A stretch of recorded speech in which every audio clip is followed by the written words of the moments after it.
You hear a lot of talk, especially in the magical kinds of communities, about the ancestors. And I thought that would be a good topic for us to consider today, because I might come from a different point of view than what you're used to. And maybe it'll help get you a different idea about what the ancestors are and why we would want to work with them. To the ancient Druids, the ancestors were a type of gods, and they believed that the dead were on the other side helping them, and that a lot of their ceremonies and rituals were based around the idea that they could get assistance from the ancestors.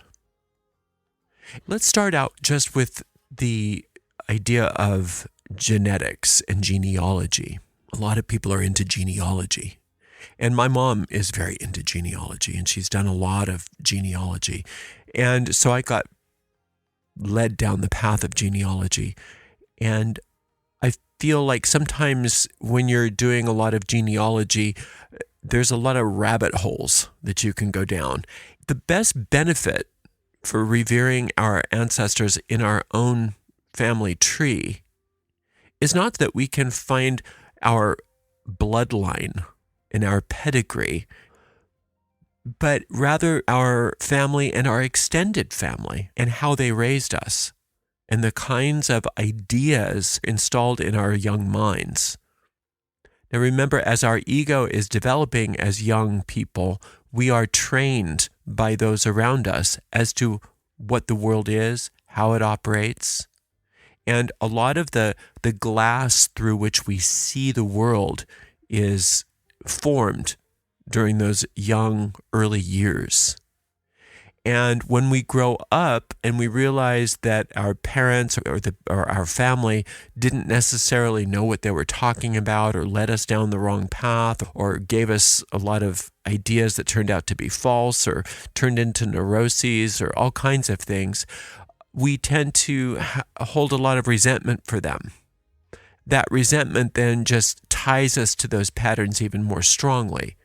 A lot of what I recommend and I encourage in my work in magic is learning how to forgive our parents and those who raised us for their shortcomings, and to understand that even though they made some bad mistakes, that they did their best, and that our resentment toward them actually ties us to those ego structures that reinforce a lot of the problems that we experience here in the world. One way that you can do that is through looking back on your family tree. Now, there's some people that were fostered or adopted. They weren't raised by their blood kin. But it's not about blood when we're looking at ancestors. It's more about your family and extended family. A lot of the people who are my family have no blood relationship to me. Some of the most important parts of my family are what are often called extended family.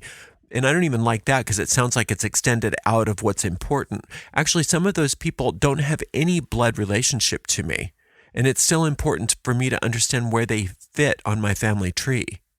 Not so much what my genes in my physical body are all about, but what my patterns are all about, where I learned things. It doesn't matter if you don't know who your biological family is. You know who raised you. And when we talk about going back and looking at your family tree, use your so-called extended family tree as well. Wherever the most important people that helped form your ideas about this world are, that's who you want to look at. And you want to look at who raised them, and then go back to who raised them. If it was in your own biological family that you're looking back on, you only need to go back as far as your great-grandparents. You don't need to go back any farther than that. You can, and that's fun sometimes for you if you're interested in genealogy. But for the purpose of what we need to do, you don't have to go back that far. Your great-grandparents is fine. The reason why we do that is because it puts things into perspective. It gives us a context. To be effective, magic really is all about creating a context for ourselves so that we can create change. But we have to have a psychological context that we start with. And that's what this does for us. When we look back at our ancestry, it contextualizes everything for us. When you start looking back and that your dad was a baby and that your mom was a baby and that their mom, your grandmother, and your grandfather, they were babies and they were raised in certain areas, it gives you a whole different point of view. Just that alone gives you a whole different point of view of your parents. It's a lot harder to resent your mother when you see that she was a baby and that she was raised in a certain type of environment.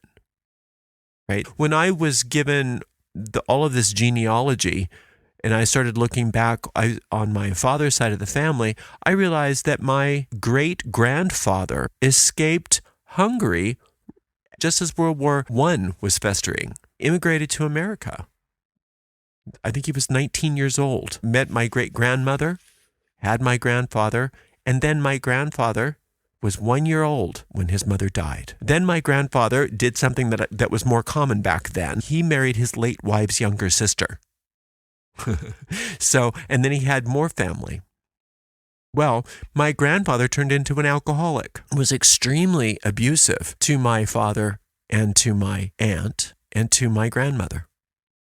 And then she left. She didn't want to deal with this alcoholic, and she divorced him. And this is back when divorce wasn't that common, and came to California, where all of her family had already been living for several years during the Great Depression. When I look at it like that, I don't have the kind of resentment for my dad that I did before. It's so easy for me to see that he really did do the best he could, because he was coming just from family where people were just running for their lives, basically, and then to deal with the Depression, and then World War II, trying to raise a family. My mom's side of the family, I looked back, and they came over as indentured servants prior to the American Revolution. So they were in indentured servitude during the colonial times of America. A lot of my ancestors didn't even get their freedom from their indentured servitude, but their children did. And that makes it a lot easier for me to understand where that whole idea of abandonment and things like that came from. There was a line of that came right straight from my great-grandmother and her ancestors on that side of the family. My point in all of this is it's not so important for me to understand what my pedigree or lack thereof is when I look at my genealogy.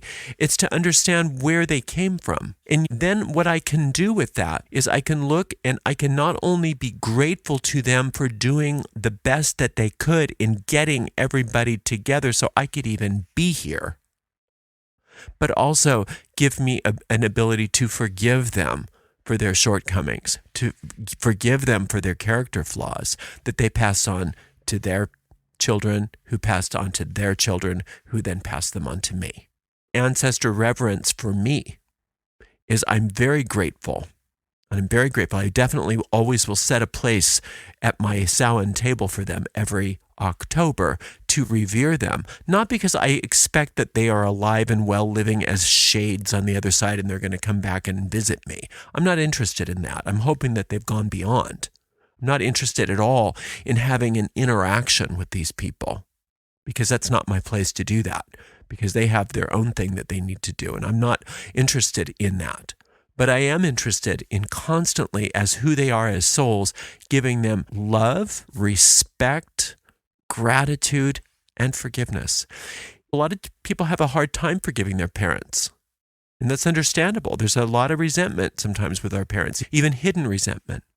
And it's a lot easier to forgive them when you can go back and see what their grandparents were doing, because then it gives you context to forgive your grandparents, which then gives you context to forgive your parents. And that forgiveness, going back those few generations, is all that it takes to unravel an entire line of resentment. That's all it takes. You don't need to go back any farther than that.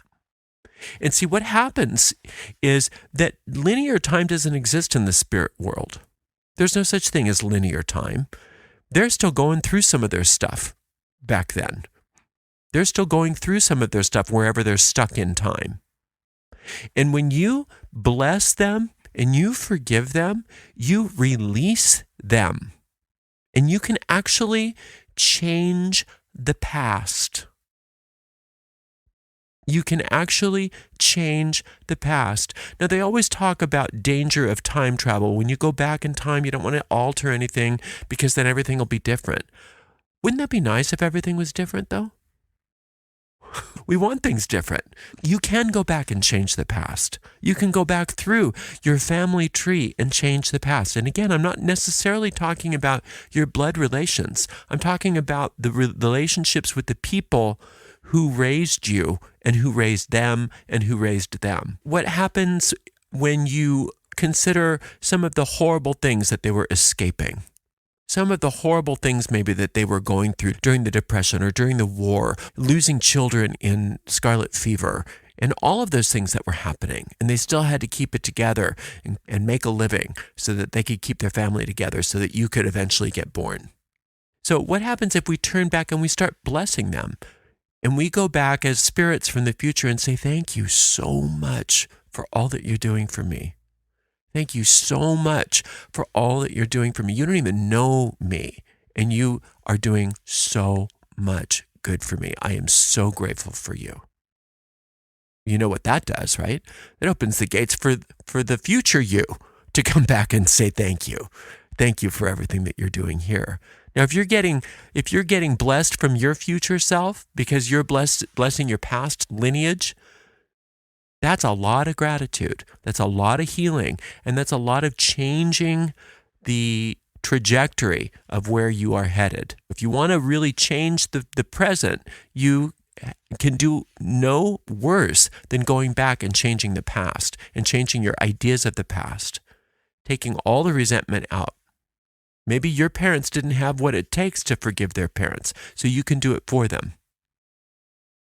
Maybe there's been generational curses that have happened in your family. And you can change that too. And let's talk about generational curses in regards to ancestor reverence. Because people think generational curses are all about some big sorcerer or group of sorcerers placing a curse on a family. That may have happened, but I'll tell you one thing, there's no magical practitioner that can put a curse on a family anywhere nearly as effective as that they're doing for themselves right now. Their curse is nothing compared to what they're doing all on their own. And so what that generational curse is a thought form that's passed from generation to generation. And we think that the way we bust it is by throwing more vengeance at it, throwing more hatred at it, trying to destroy the evil curse. What's going to destroy the evil curse is forgiveness, is love, is praise, is gratitude. Because even though they weren't perfect, and maybe they did some horrible things, yet still you're here. Yet still, they did enough to make sure that you were here. And that's good enough for you to give them praise and gratitude for doing the very best that they could at the time.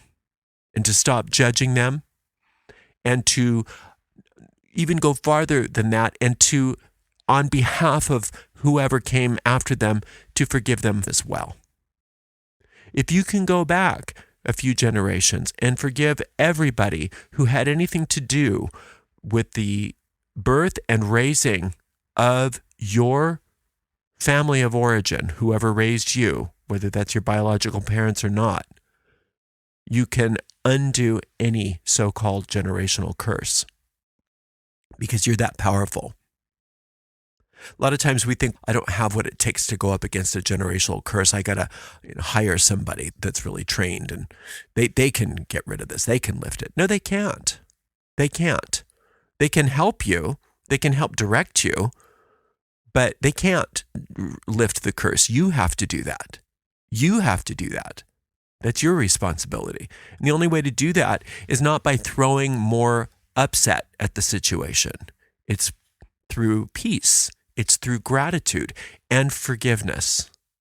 So no matter what your ancestors may have done, they deserve your forgiveness.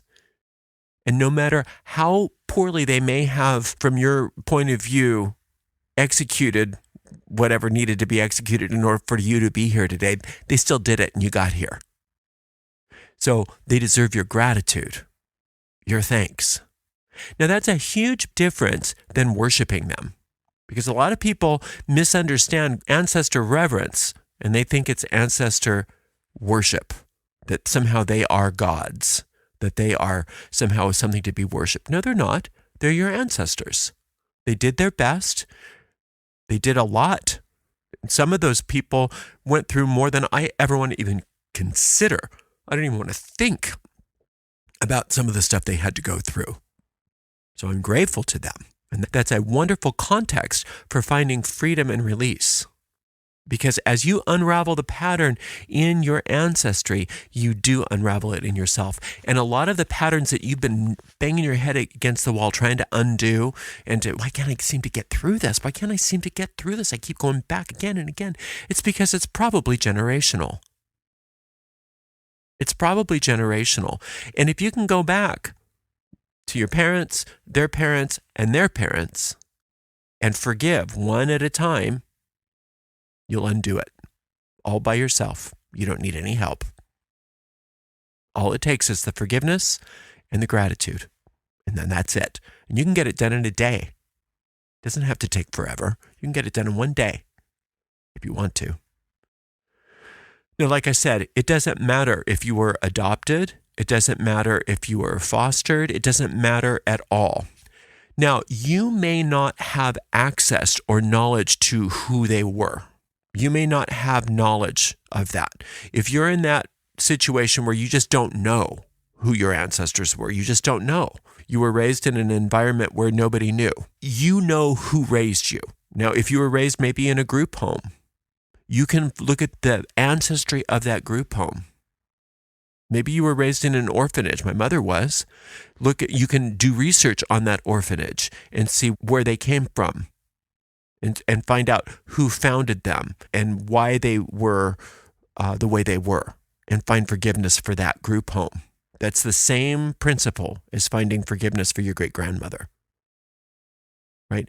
And my grandmother who put my mother in the orphanage, I could find out information about her by looking and finding who her parents were and where that came from.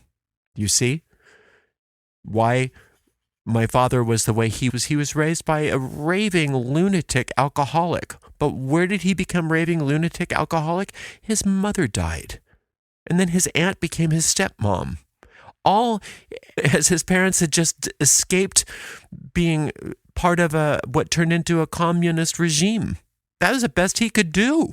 Nobody was there. Back then they didn't have how are you feeling about that? They didn't do that.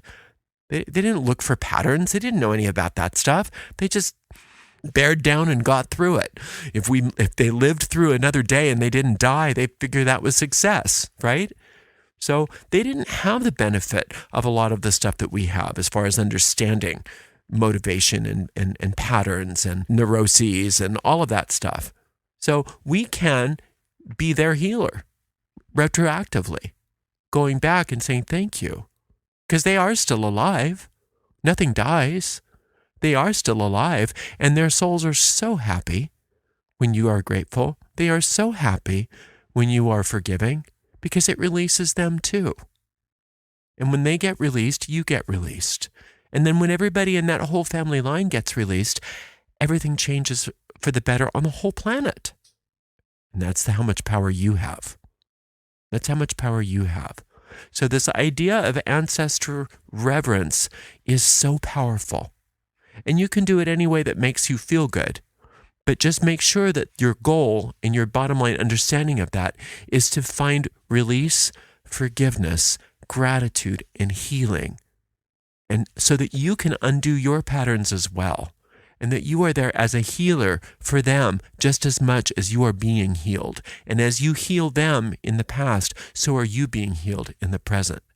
And then you're allowing the future you to heal you as well. And you're in that wonderful line of forgiveness and peace and gratitude. And then eventually we get to wake up from this, and we don't have to have these cycles of births and deaths and generations and curses and ancestry and all of that. We understand that we are all together as one big happy family right here, right now. And we're just going to wake up to that peace. But in the meantime, we can get there by finding that love, that forgiveness, and that healing right now, searching through our ancestry. Now, before we end this, there's another section of this whole idea of ancestry that's very important to remember. Generation simply means the people who happen to be alive on the earth at any given time. That's a generation. So your generation includes a lot of people. That's the same for ancestry. Anybody who is not alive in the physical, who has any influence over you whatsoever, is your ancestor. Therefore, Beethoven is your ancestor. Picasso is your ancestor. Lucille Ball is your ancestor. Anybody who's not alive but has affected you in any way or continues to affect you in any way is your ancestor. In that regard, Hitler is your ancestor. Stalin is your ancestor. So there's people in your ancestry that you have access to who are amazing, wonderful people who've given so much to the world. And in that regard, you can tune into that ancestry and give them gratitude and help you. And they can help you in turn. So if you're looking to be a better musician or better composer, looking to that Beethoven or that Mozart as in your ancestral line, that is a very smart idea. Now, if you're looking for forgiveness of the world, people are asking for world peace. How do we end wars in the world? How do we end all of this stuff? Who in your ancestry, meaning anybody that's been alive that's affecting you, that's no longer alive in the physical, who in your ancestry was responsible for atrocities? Then you have a lot of power, don't you? By turning around and finding reverence for them, finding forgiveness for them, finding release for them. Because until we find peace with our past, there's no way that it can help but repeat itself. And it's going to repeat itself forever and ever until we find peace, until we find forgiveness, until we integrate it. And that can only happen with us. You have more power at any moment than you think you do. And one way to access that power to change, not only in your own life, but for the whole world, is by looking to your past. Looking into your ancestry. Biologically, yes. Extended family, yes. Generationally, yes. Thank you so much for spending a little time with me today. I so appreciate you. Until next time, blessed be.